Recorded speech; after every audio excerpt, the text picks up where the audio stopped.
Ito yung mabait sa kanila. Ayan o. Hindi man kumikibo. Ayan o. Si Yula. Eto naman si Buchi. Ayan na o. Ayan ako.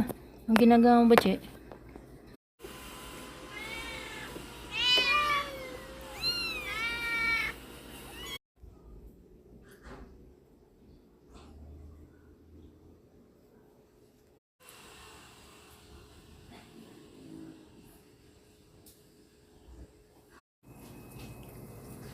Hello, Sisi guys.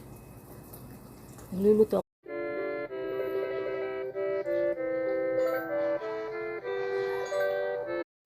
All is well.